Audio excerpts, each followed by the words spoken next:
Hey guys, welcome back to Contest Prep University. I'm Joe Klemczewski with Adam Atkinson, episode 3 in our series, The Psychological Demands of Prep. And we're going to switch over to social support. I got a suggestion right after this, Adam, is my daily live support chat with clients and coaches. And somebody said, hey, can you talk about assholes and, like people who just don't support you during prep? And I'm like, yes, that's always a big topic. Everybody loves to talk about that one. And I sit on the fence both ways. I have a background in social psychology and social science, and yet I'm very individualistic. And I want to tell clients, hey, pick the people who support you. That's your tribe. You deserve that support. Be okay saying goodbye to other people. But there is a give and take.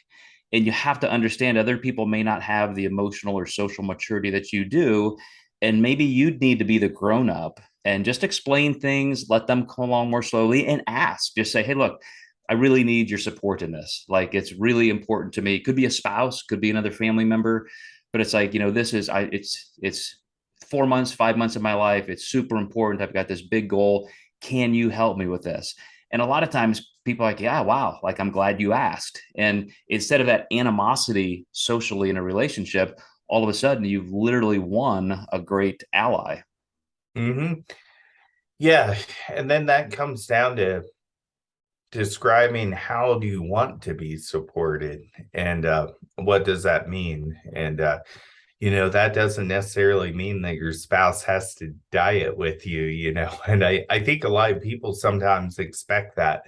And it's really hard to describe how you feel to somebody else and what can trigger you in a prep as a negative thing, but you really do find who your people are in this and who will truly support you. And that goes with a lot of things in life, like a move or a major life change.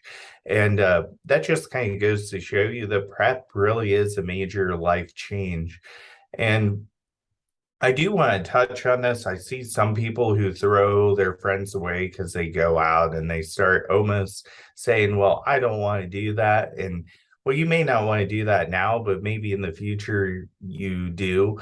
I do encourage people to try some of the same social activities that they used to have without maybe drinking involved and just see if they can enjoy themselves without drinking.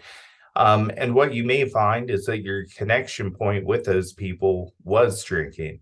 And that doesn't mean you need to cut them out of your life forever, but maybe on a, you know, bi-monthly basis, you hang with them in the off season and you just kind of find you like different things. So, don't be afraid to explore. Don't completely shelter yourself. I'll be the first to admit that I kind of did that in my prep. And my wife was really good about pushing me to go out and do normal things. And I found once I did them, I actually enjoyed them. And I never pushed myself to a point where I ran out of food, ran out of energy, or died because of low energy. So, going to the mall and shopping, even though it felt, difficult because I was tired, I typically did enjoy those things once I committed to do them.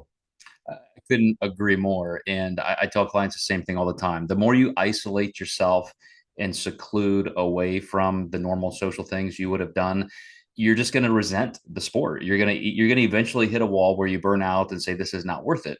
Where if you integrate those things along the way, you're not giving up as much as you might think you have to. And I told a client just last week when alcohol came up, exact same topic, and I said, you know what, just grab a beer and carry it around. You don't even have to sip it. Just hold it. So, people think you're a cool kid, you're drinking with them.